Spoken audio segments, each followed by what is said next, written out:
Halifax Sports Talk. Welcome in, guys. Andrew and Dane with you. We've got Mooseheads talk. We've got Thunderbirds talk, and we're always going to talk about the Olympics. Dane, how are you? Oh my gosh, Andrew. To my left, I have the men's snowboard halfpipe finals going on. Somebody just did a lot of flips and tricks. I can't tell you what it was because I'm not a big snowboard guy, but whatever the Olympics are on, you always become an instant fan of whatever sport you are watching. And I am kind of dialed in. So let's go. Let's talk about some Mooseheads. They had a big shootout win last night, which we'll get into. I'm excited. Look, this is such an exciting time. The NHL goes on hold, and then we just get to watch like all-star teams go at each other. It's been amazing. We'll get to the Olympic talk a little bit later, but let's keep it going. We'll start off with the Halifax Mooseheads here. We can't forget about our hometown team, despite watching Sid and Nate and Marshawn play for the Maple Leaf. But shootout victory. We've been talking about consistency, but it's also been talking about having that clutch factor for this Halifax Mooseheads team coming up big in the big moments. You posted across our social media the different highlights from those shooters in the shootout. But what did you see yesterday in the game for the Mooseheads? A real back and forth battle against Shawinigan, but you love to see that effort out of them.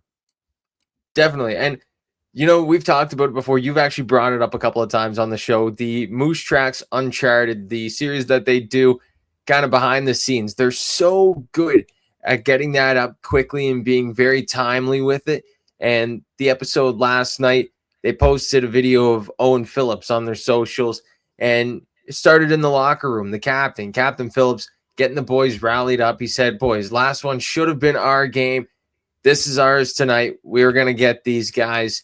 And then Quinn Kennedy starts it off with the chant, 1, 2, or family on 3, 1, 2, 3, family. So that's something you love to see from the Mooseheads, even though they haven't been, or they've been kind of struggling lately, struggling to put a couple of wins together in a row, they are still bonding in the dressing room, and they've got that family aspect. That's something you love to see. But on the ice, it was kind of a slow game, Andrew. There wasn't really much to go on, especially in the first period. A couple of chances. The Mooseheads were passing the puck around.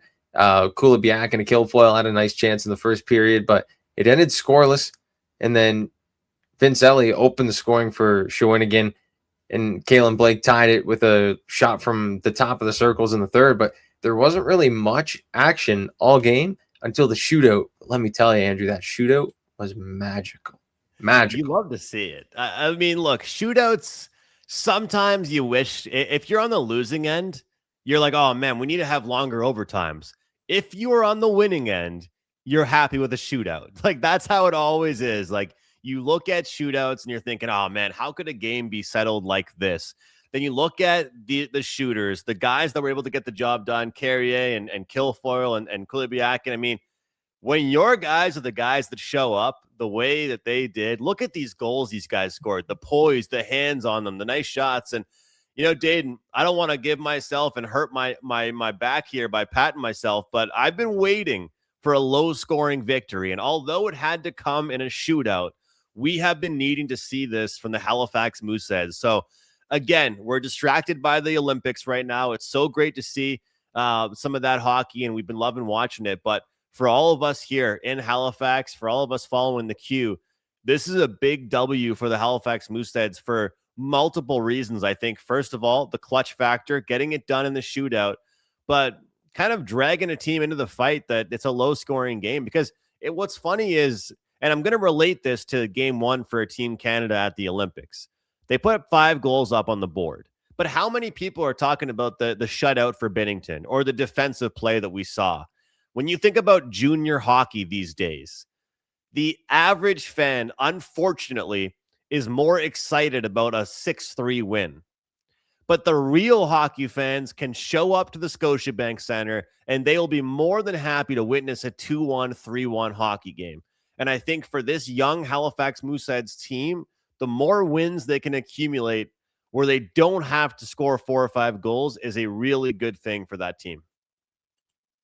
I like the way you put that, Andrew, and I think that's exactly what the Mooseheads need. You know, they do have a lot of young fans, and, you know, the young fans, they love the big scores. They love the guys making the nice moves, but those 4 shootout goals, whatever it was, almost would have made it up to me. If 10-year-old me was sitting in that barn and it was 0-0 going into that shootout and they pulled those 4 goals out of their back pocket, I think I would have been just as happy.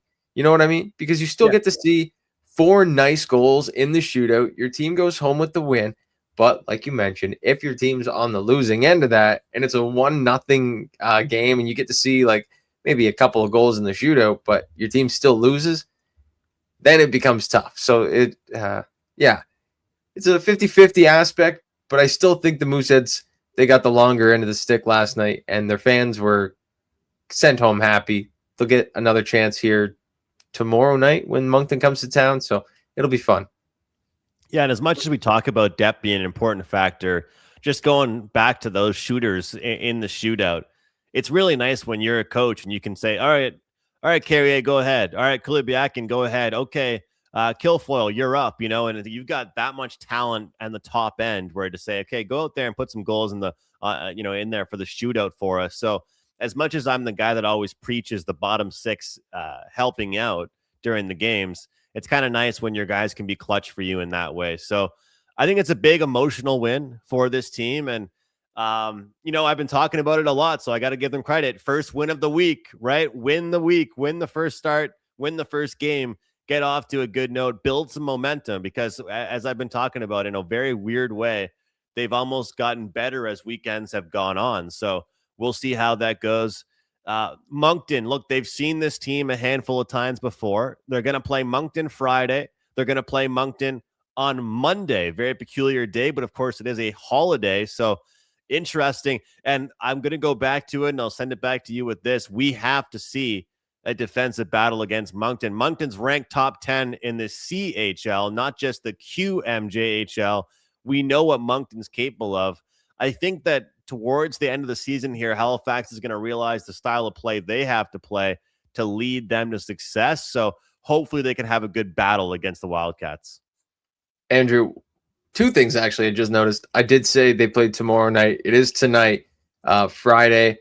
And Moncton, I don't know if they know this. I don't know if the Mooseheads know this, but I just reminded myself of this. It's Friday the 13th, Andrew. Yeah. Anything can happen on a night like this, but the Moncton Wildcats, they do have 3 guys above a point per game, 3 guys in the top 10 scoring in the queue right now. Caleb Desnoyers, Teddy Mutrin, and who was the other guy that I saw? Gabe Smith, the Utah Mammoth prospect, sitting right there along with them. So Mutrin, Smith, and Desnoyers, all dangerous alongside a guy like Tommy Blyle on the back end, who's moving himself up the draft rankings. Moncton's been a dangerous team ever since McDougall came over and kind of started steering the ship in the right direction. And they were supposed to be in a rebuild. That's not really where they are at the moment. They're at the top of the standings. It's a dangerous team. So the Mooseheads will have to kind of stick to their guns. But Andrew, every time the Mooseheads and Wildcats, it's kind of the same thing as the Eagles and Mooseheads. Whenever those 2 teams play, it's always a pretty good game, and it's always a close one. And I think that when you look at a schedule, how busy it is with the queue as a whole, there are certain games you circle more than others. Like there really is. I think that when you look at it, and I think that you look at the last couple games here with the Moncton Wildcats getting the best of the Mooseheads in 3 straight games now, handful of meetings between these 2 in the head-to-head department. I think that when you look at it, like what do we have here? 3-2, 5-1, 4-3, 5-4. So what? Moncton 4-1 last 5 games against this Mooseheads team. I don't want to jinx it here, but could this be a possibility where Moncton is almost a look ahead spot, a flat spot for them? They're at the point now where they're the top dogs. Like they're not, like I said, not just ranked in the Q, they're ranked in the CHL as a whole. So maybe a mixture of the Mooseheads getting up for this one and maybe some type of letdown for Moncton. We'll find out, but they always seem to play well against this Halifax Mooseheads team. But we'll hope for a low scoring battle and defense being the name of the game. But Dayton, I'm going to tell you, and shout out to our good friends at Coolbet Canada, because you know what I'm going to say here. whoever wins the first one, I'm going against them the second one on Monday afternoon. So we'll see how that ends up going. But as much as Moncton's been good against the Moose lately, it's been very hard for any team on these back-to-back home and homes to take both games. It's been tough. I don't remember the last time. It was a while ago when the Mooseheads were. Was it St. John, when St. John did the home and home, or they came to town and did 2 games? Christmas. Yeah, so that's a while ago, Andrew, that they were able to take home both games on the back-to-back or home and home swing. So it'll be interesting to see what even happens. What time is that game? Let's look. It's a 2 p.m. game on a Monday on the road. Yeah. So that's going to be something different all in general, because they usually don't play on a Monday. If they do, they might be practicing at 2 p.m. on a Monday. Who knows? Actually, no, the Mooseheads usually practice on Wednesdays in the afternoon, because I remember setting up for a game after their practice. So that's out of the question. It's all interesting. It's interesting to see what that's going to do. It's going to be an interesting spot. I love the word interesting in this place right now, but I'm interested to see.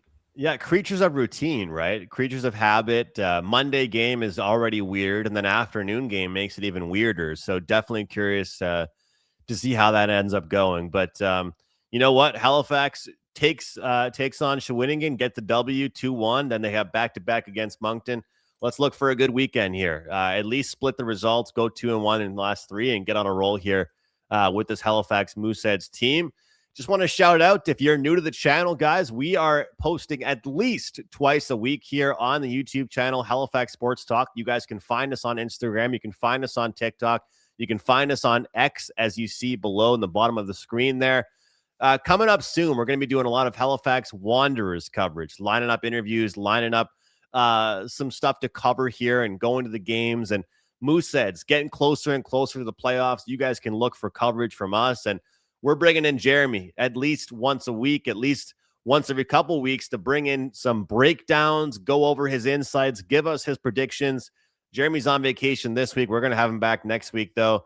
He's always talking lacrosse, and he's always talking Thunderbirds with us. So if you guys are new to the channel, thank you for being here. And we love talking sports. We love talking Halifax sports as well. But Dayton, on that note, I think every single podcast that's talking sports right now and that likes hockey has to go at least a minute or two to the Olympics right now. And of course, we've got Marshawn, we've got Sid, and we've got McKinnon. So it's fair for us to talk about it right now. And of course, before, while we're recording this, in about a half an hour time, they're taking on a couple former Mooseheads with Heischer and Meyer. So fair to bring it up. Your thoughts on the Olympic team so far and the Olympics we've seen so far? 100%. Something I did notice, Brad Marchand is scratched for today. You said it might be a little bit of a load management thing. Blair Turnbull also on the women's side, so can't forget about her. And there's one thing that I wanted to talk about with that women's team just quickly. I think they're too old. I really do. I'm just going to be straight up, Andrew. I said it earlier. They matched up earlier in the week against a women's side that has, like, obviously players like Hillary Knight and the older generation on that team. But they've got some young players coming in like Haley Wynn, Haley Skamura, Kirsten Sims, Taylor Heisey, who are all, I believe, to be under the age of 25, 26, no older. So these are players that you kind of have to look at and say, oh, well, Canada, should we adapt? I know they have Philly A, who's 25, and Julia Gosling, who's 24, like a couple of younger players. But you look at the core of that team, like Spooter, Ambrose, LaRock, Stacy, they're all over the age of 30. And I just think it's an older team.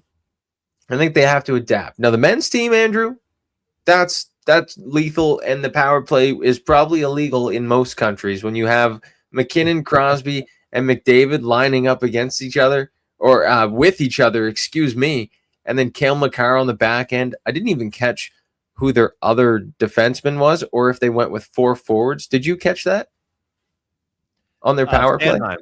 Sanheim. Oh, okay. Interesting. Yeah. Like for the defenseman? No, on Canada's power play. Oh, Canada's power play. Sorry. It's Makar, Reinhart, McDavid, McKinnon, Crosby. So they went with the 4 forwards instead of another defenseman. Makes total sense, especially when you have firepower like Those that. guys, yeah. I mean, 100. how cool is it that you can have McDavid, McKinnon, and Crosby on 3 different lines?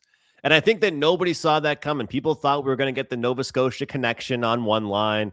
People thought that we'd see McDavid playing with other superstars and studs. Like, as a Habs fan, seeing Suzuki play with McKinnon, I had some buddies that were just like, what the hell's going on that they're sticking McKinnon with Hagel and Suzuki? And I get it. Like, McKinnon's an absolute dog out there. He has so much speed, and they're going to put Hagel and McKinnon and Suzuki with him.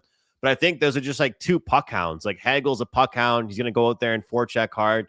Suzuki's a smart player and a playmaker, and McKinnon can be the finisher. So I just love the depth, and I feel like just the way that John Cooper is building this team is like you want to give 0 teams a chance to have any rest. And that's the moral of the story here. Bo Horvat scored a goal assisted by Brad Marchand. Who knows what happens in the game against France, but at the end of the day, Marchand is coming back into the lineup. He's just getting a rest right now. They're going to have him in there for the big games. They're just giving Seth Jarvis some time on the ice, which is good for him. But it goes without saying they have depth, Dayton, but when you look at this roster overall, I kind of love the separation. Like, that line of Marner, Stone, and Crosby is nasty, and it's technically listed on Daily Faceoff as their 3rd line. It's technically listed on Daily Faceoff as their 3rd line, Andrew, but I just checked the notification that popped on my phone from Stephen Ellis over at Daily Faceoff, who does a great job. Stephen has came on, and we've talked to him a bunch of times. He's a great guy, and if anyone out there is looking for more junior hockey, like, Stephen covers like Division 3, like world champion stuff, like Kazakhstan versus like Steven's a great guy. So go check out Steven's stuff. But Andrew, you were talking about Marner, Stone, and that Crosby line. They're starting. So yeah, they might be listed as the 3rd line, but obviously Cooper has a lot of trust in him, a lot of trust in probably one of the best players of our generation in Sidney Crosby. Mark Stone, who's probably one of the most underrated players on this team in the terms of what he can do on the ice when he's around the best players in the league. And then Mitch Marner, a guy who kind of fits pretty nicely in between those guys. And obviously, like I said, Cooper has a lot of trust in them. They're going up against a line of Hischier, Fiala, and Meyer. There's a lot of firepower on that top line, but the Swiss are top heavy. That's something that they're going to have to need to be if they're going to want to get by Canada. They're also going with Akira Schmid in net. So a young Swiss goaltender going up against a lot of firepower here with Canada. And I really do wonder, like, unless Canada starts trailing in any games, like, will Cooper hit the panic button and ever say, all right, Nate McKinnon or McKinnon and Connor, you're going together, or Crosby and McKinnon? Like, I feel like it's awesome that he didn't make any moves. And when I was doing my work with the Hockey News yesterday, we were trying to find things to complain about, and it was very, very hard to find anything to complain about with that 5-0 victory. So, the biggest questions were they going to change anything? And obviously, Celebrini and Wilson, that line worked out pretty well, putting them with McDavid. And, it felt like McKinnon had a quiet game, but he technically could have had 2 goals if one of them didn't get called back, and he still played pretty well. And Suzuki scored there, and Hagel had a lot of great chances, and Bo Horvat got involved. So very, very good to see the distribution of this team. And I just got to say, man, I have been shouting out and standing on business with Jordan Binnington, and I will continue to stand on business. When that guy, I don't care if you want to call it a magic act, if you want to call it, some type of different, hockey or whatever it is from him, he is a different goaltender when the moment is big. And there's always that famous, little video where they asked him, hey, do you ever get nervous for these big games? And he looks at the reporter and says, do I look nervous to you? Because he definitely didn't look nervous yesterday to any of us. So Binnington played fantastic. Look forward to talking about the Olympics a lot more on the show moving forward. And just to look at the rest of, you mentioned Blair Turnbull, of course, and Liam Moffat, of course. So a handful of blue nosers at the Olympics this year. Yeah, 100%. Liam Moffat. I actually have the picture of him, if I can find it. I've been loving watching, man. It's just so nice. And especially the events I don't really know much about, and the scores and all that stuff. It makes it even better. Honestly, I don't mind it at all. There he is. Truro, Nova Scotia native. Awesome. He's obviously not competing anymore. Yesterday was his run in the snowboard cross. My second favorite event, other than the men's half pipe that I was just watching. Unfortunately, Moffat couldn't make it past the second round in the what they call the 1/8 final. I don't really understand that, but I guess it comes before the quarterfinal, so it has to be the 1/8 final. So that's what it is. Liam Moffat, the only Nova Scotian at the games that's not wearing a pair of skates. So it's nice to see some diversity out there in the sports world in Nova Scotia. To nobody's surprise that the hockey players are the ones where they're coming from Nova Scotia. So stay tuned, guys, for some Wanderers stuff that comes up. We got a big matchup in the NLL coming up here. Thunderbirds taking on Buffalo, and I'll tell you what, like, this team needs a win. They need a win big time. Couple new players on the roster as well for the Thunderbirds, making an impact. I'll tell you what, though, I was watching lacrosse the other day. It was just whatever game was on TV. It was the Oshawa game. And I'm hearing, what a goal by Dawson Theed. What a play by Dawson Theed. And I'm thinking, oh, man, like, we could use this guy right now. And they got rid of him, Dayton. But obviously, we have no Jeremy here to talk about Thunderbirds, but big game coming up here. And you had two guys circled for them here today for us to bring up, new guys on the squad. Yeah, a couple of new guys. Don't know too much about these two new guys, but one of them, I do know that Ethan O'Connor, he spent a little bit of time in the NLL. This is his first time playing back on a Canadian team since his rookie season. He's played a few seasons in the NLL. He started out with the Toronto Rock. Now he's back in Halifax, and this is his first time back, like I said, in Canada for a few years. So it'll be interesting for him to see what that's all like. You can go read the article that was put out on the NLL website or the Thunderbirds website, excuse me. And then the other guy, Sam LaRue, he was quoted as a NLL veteran in the article that I read on the Thunderbirds website.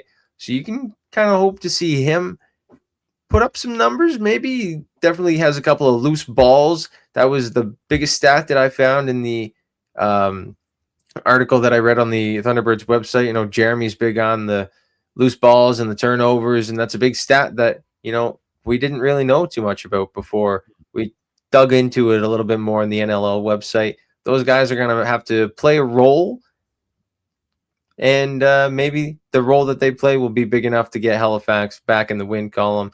It's Valentine's Day.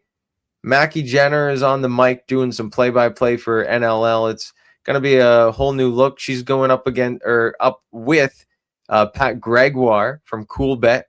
Shout out on the color commentary. So a couple of new voices in the NLL world. Not new voices. Pat's always been there. But Mackie Jenner getting her first look on the play-by-play alongside one of Cool Bet's Cool Bet and the NLL. Their best voice is Pat Gregoire. He's always doing great work. So it's going to be interesting to see what the Thunderbirds can get going tomorrow night. It's going to be rocking inside the nest. And it's hopefully get back in the win column because, Andrew, like we said last week, I don't know if it's time for them to throw in the white towel or not. Jeremy didn't say so. He thought they might have something to keep going on their season, but I don't know. It 3-5 record, 3-6 doesn't look too appealing. Hey, if there's ever a time to snap out of a little bit of a skid, I think it's got to be against one of the league's best. What more can you do to get your confidence going than to win big this weekend against a great team like this? So, hey, Mooseheads started off the week on a good note for the Halifax-based teams. And we've been saying when one team does well, we've noticed the pattern. The other team also does well. So we'll look forward to hopefully the Halifax Mooseheads getting the job done against the Moncton Wildcats. They'll play them twice in a matter of just a few days. Thunderbirds taking on the Bandits.